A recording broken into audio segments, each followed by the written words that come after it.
big series.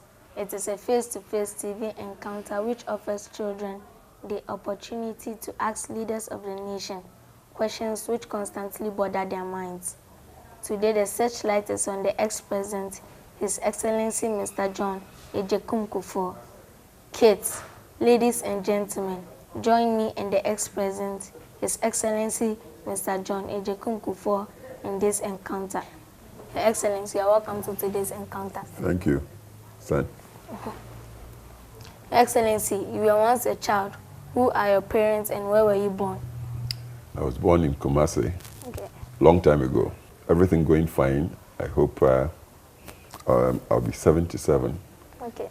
years on December 8th this year. So it's a long time ago. I was born in Kumasi. My parents were Nana Kojo Agyekum. He was the Oyokohine of Kumasi.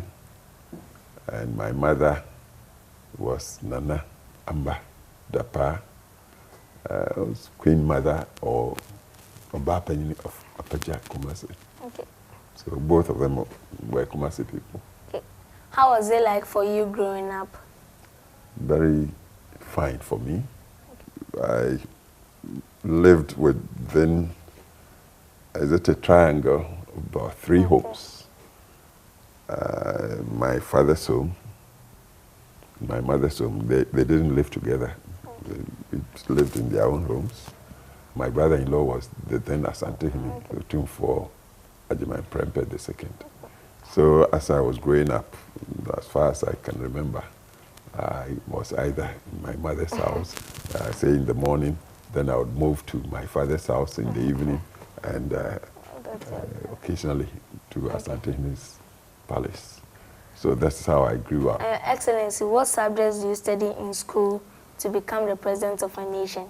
Oh, but that one is not fixed. Okay. But what I found to be my strong points as I grew up in school, I loved history. Okay. Of course, language. Then geography. And I believe that was what excited me the most, getting to know the world around me. I loved to hear of places and then to see them. And then into secondary school, subjects like Latin also impressed me. So these were some of the things. Okay, okay. So who has influenced you the most? Well, it's not easy to answer that question because naturally my parents influenced me. Okay. I've told you of the triangular, so I'm sure I was influenced at every point within the family. Then in school, I started schooling in Kumasi Government Boys School. So it was built to purpose by the colonial administration. You only need to see even the structure of the school. It must have been built in the 1920s by the then colonial. It was so well built with conveniences, water supplies. It had playing fields, football pitches, volley pitch as well, cricket pitch, that school, and with a pond, duck pond. Then it also had some, I was going to say forest, but it wasn't. It was what you would describe as COPS, C-O-P-S-E, like body of trees, the campus. It was a big compound, running several acres with iron railing all around it. And every morning by 8 a.m., the school bell would ring, and children who were privileged, because it was like a privileged school from all over Kumasi. Nobody wanted to be late because by 8, when the bell rings, the gate would be shut. And those coming late would be listed by the school prefects, and then they would be reported to the disciplinary authority of school. And sometimes we would be caned a bit so as to get to school on time. Okay. Your Excellency, what are some of the challenges you had as a president of a nation, and how did you deal with them? There are many challenges. When you are president, naturally you run the economy of the country. The law and order is also your responsibility, law and order of the country. So as to ensure that criminality is not raging wild in the country, provision of education for the people, the children, like you. Healthcare is also your responsibility. And there are so many other things to do. All these sectors might throw up difficulties in the path of president. You see, presidents get gray hairs soon after they enter into office.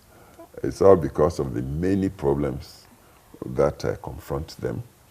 And a president who is really doing his work would not sleep like normal people sleep, because you'd have to think around the clock.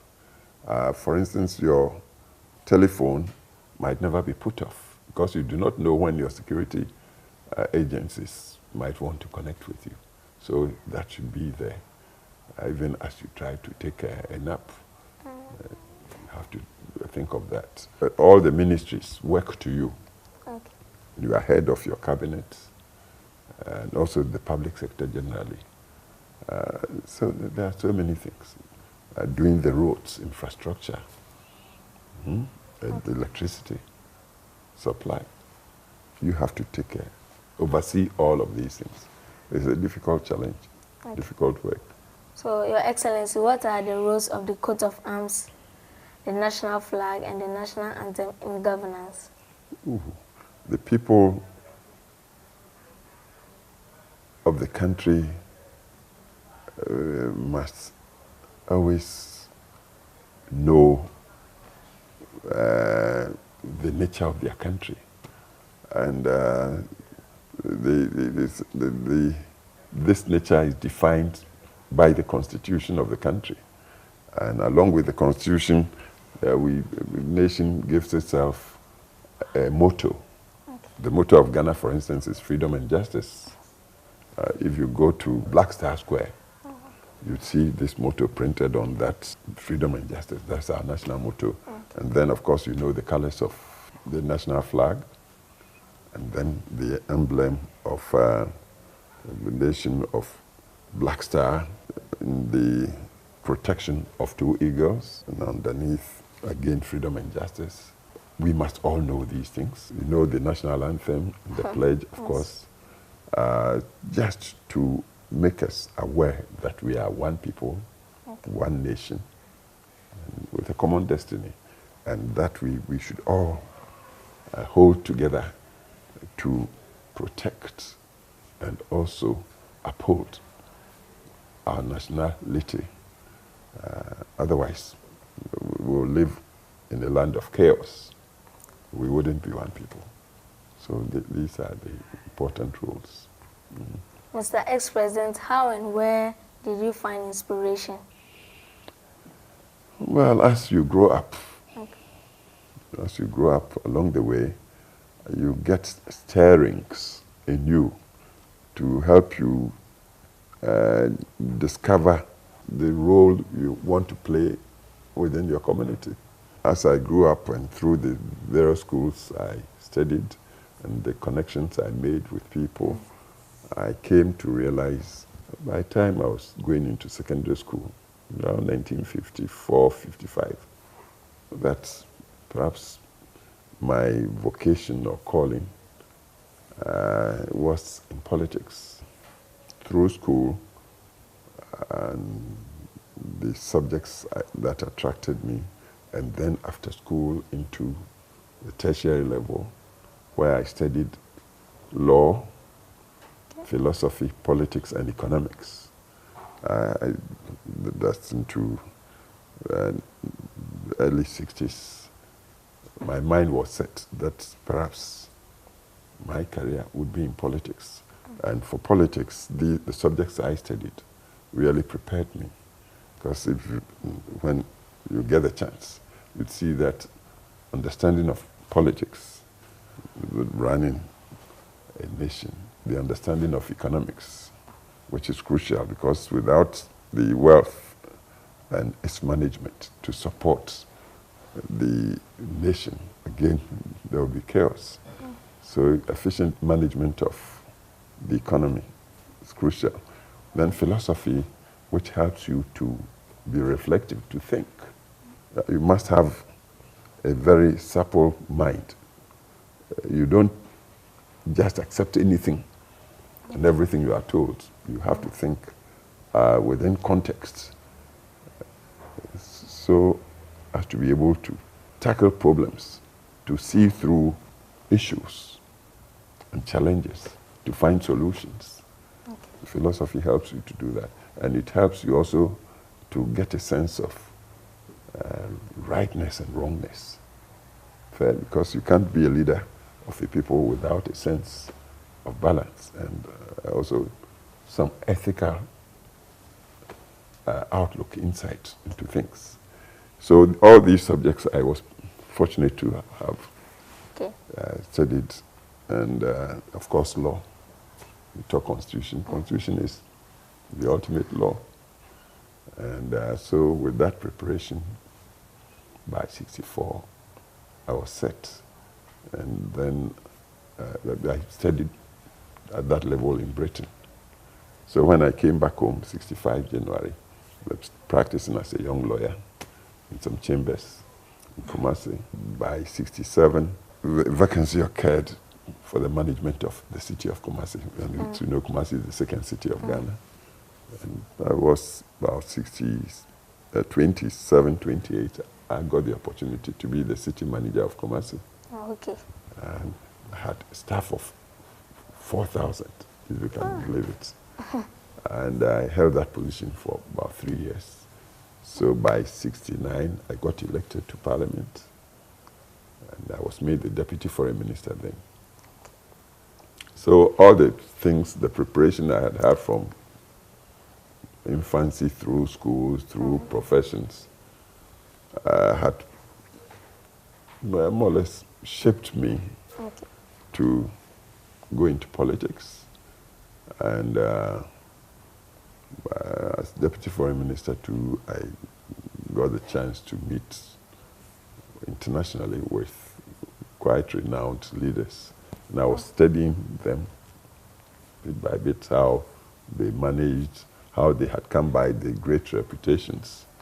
At that time, for instance, 69, 70, 71, I met people like the Emperor of Ethiopia, Haile Selassie. I met Prime Minister of India, a lady, Indira Gandhi. Then I met a man very famed for good leadership, Lee Kuan Yew of Singapore, and many others. And then on our continent too, every year I was going to Addis Ababa to attend the Organization of African Unity. So I saw all the then presidents and the heads of state of our continent.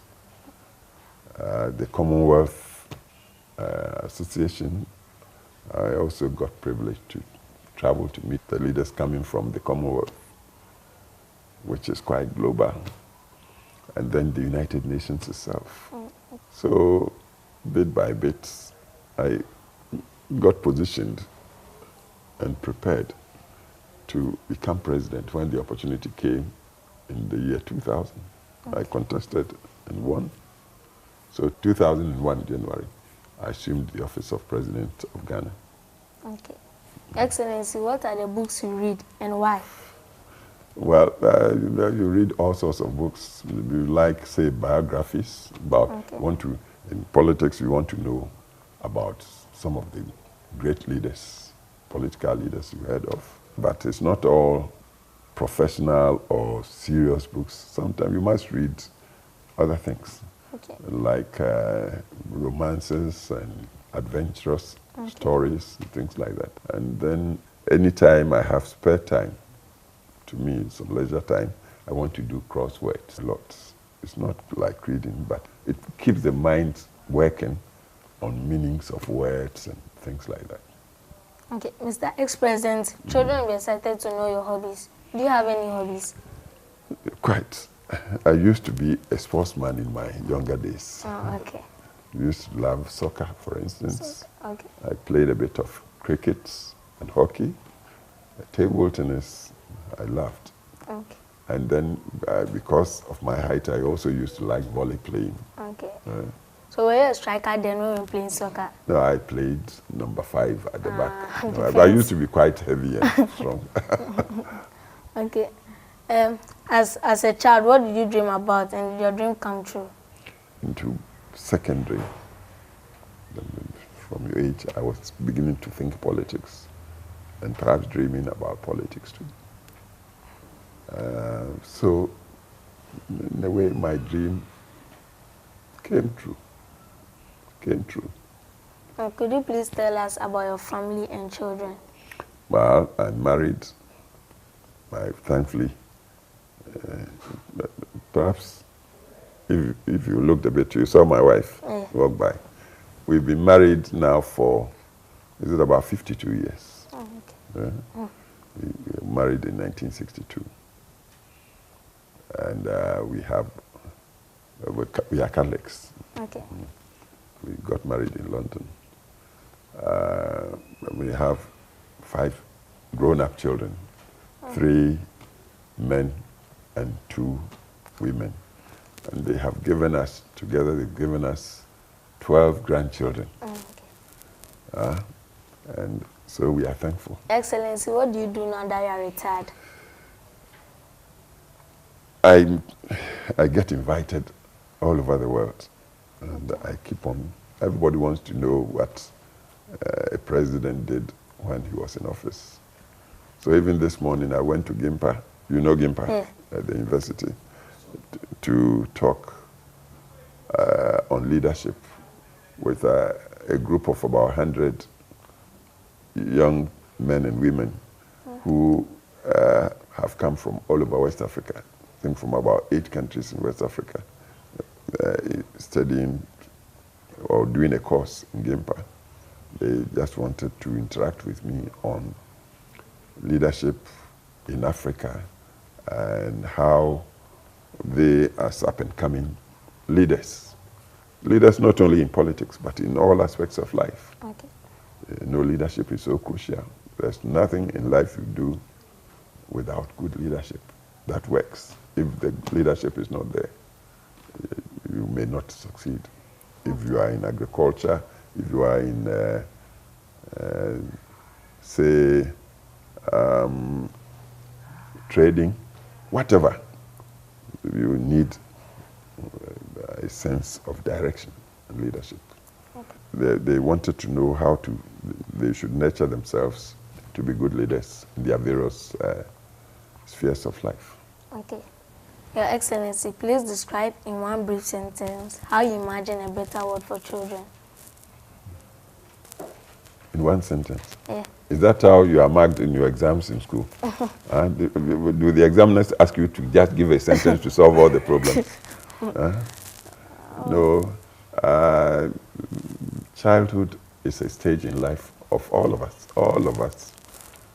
You, as you sit here, let's look ahead the next 15 years or so. Perhaps you'll be a parent and you will not be referred to as a child. But as a child, there are so many things you are involved in. One, you live in a home with parents and other brothers and sisters. You are in school, you have to connect well in school with fellow students. Some are senior, others your juniors. And then with your teachers. Then you go to, if you are religious, church or mosques, you must relate well there. You are, in a way, being shaped into good citizenship, even at your age. And this is why discipline is exacted at school. You know that it's in the family. For the world to be better for you would imply that in all these points where you are connected, you are given a fair and good nurturing upbringing. In the house, your parents should be loving, but at the same time, should expect orderliness from you, discipline. They should inculcate in you a sense of ethics or morals, so you are able to tell what is good from what is bad. They should help you to relate well in society, how to speak well, and how to think properly.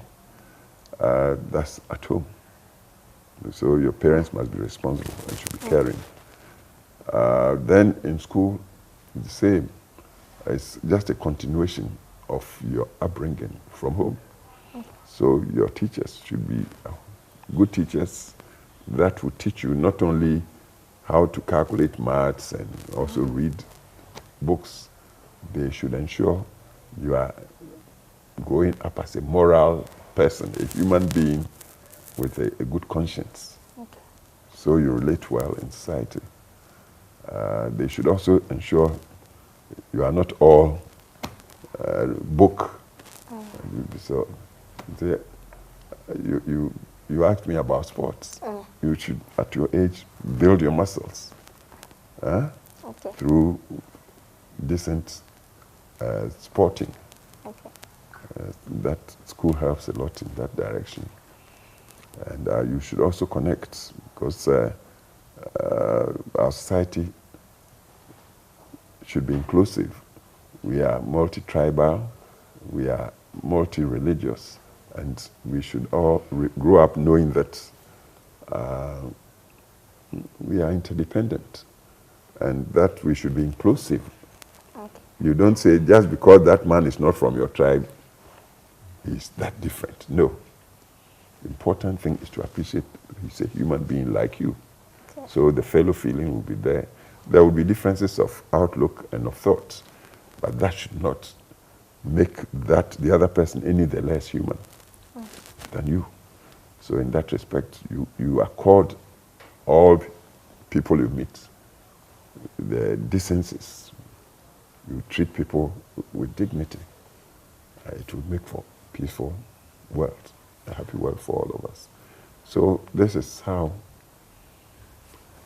to bring up the child, to let the child see it's a big world of variety and diversity, but at bottom is the world of humans. That humans deserve dignity, no matter what, their religion, where they are coming from, their gender. Basically, once you are human, you are entitled to respect. Okay. Your Excellency, could you please tell us a story that has made an impact on you? Oof. At my age. Have you forgotten my age? I told you. Yes, you'll be 77 this year. And you want me to tell you of one story? I've heard so many stories. Maybe the one which has made an impact. Well, I'm religious. I told you I'm Christian and that sort of thing. And truly, the one story, I believe that even in my old age, that keeps shaping me, making me even grow wiser, is the story of Christ. Okay. Your Excellency, I'm most grateful to have you on the show. I'm very certain people out there have had a lot of information from you. Several of their questions have also been answered.